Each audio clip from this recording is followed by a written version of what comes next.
ছাত্র জনতার গণ অভ্যুত্থানে শহীদ হয়েছে হাজারেরও বেশি মানুষ, আহত হয়েছেন অসংখ্য জন। তাদের পরিবারের সহযোগিতা, আহতদের চিকিৎসা ও পুনর্বাসনের জন্য আয়োজিত হচ্ছে চ্যারিটি কনসার্ট। আয়োজক ঢাকা বিশ্ববিদ্যালয় শিক্ষার্থীদের সংগঠন স্পিরিটস অব জুলাই। নাম রাখা হয়েছে ইকোস অব রেভলিউশন, যেখানে গাইতে আসবেন পাকিস্তানের খ্যাতনামা শিল্পী রাহাত ফতে আলী খান।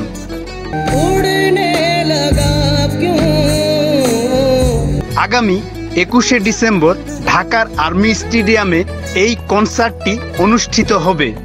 কনসার্টে সঙ্গীতজ্ঞ রাহাত ফতে আলী খান সহ কয়েকটি জনপ্রিয় দেশীয় ব্যান্ড গান পরিবেশন করবেন।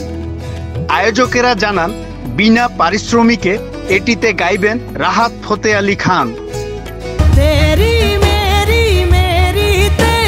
কনসার্টের বিস্তারিত জানতে শুক্রবার বিকেল 4টায় ঢাকা বিশ্ববিদ্যালয়ের মধুর ক্যান্টিনে সংবাদ সম্মেলনের আয়োজন করে স্পিরিটস অব জুলাই।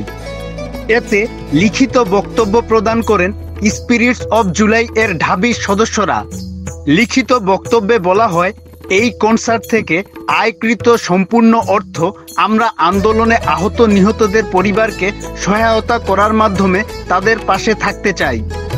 এই পরিপ্রেক্ষিতে ছাত্র জনতার অভ্যুত্থানের সময় জুলাই গণহত্যায় শহীদ ও আহতদের পরিবার নিয়ে কাজ করা সংস্থা শহীদ জুলাই স্মৃতি ফাউন্ডেশনে দান করা হবে।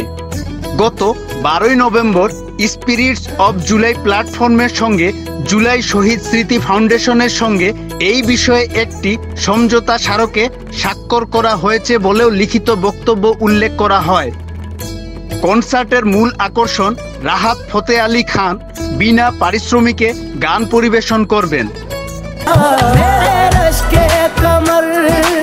সঙ্গীত ছাড়াও কনসার্ট ইভেন্টে জুলাই বিপ্লব সংক্রান্ত গ্রাফিতি প্রদর্শনী, মঞ্চনাটক এবং মুগ্ধ ওয়াটার জোন সহ আরও বিভিন্ন কর্নার থাকবে বলে এ সময় উল্লেখ করা হয়।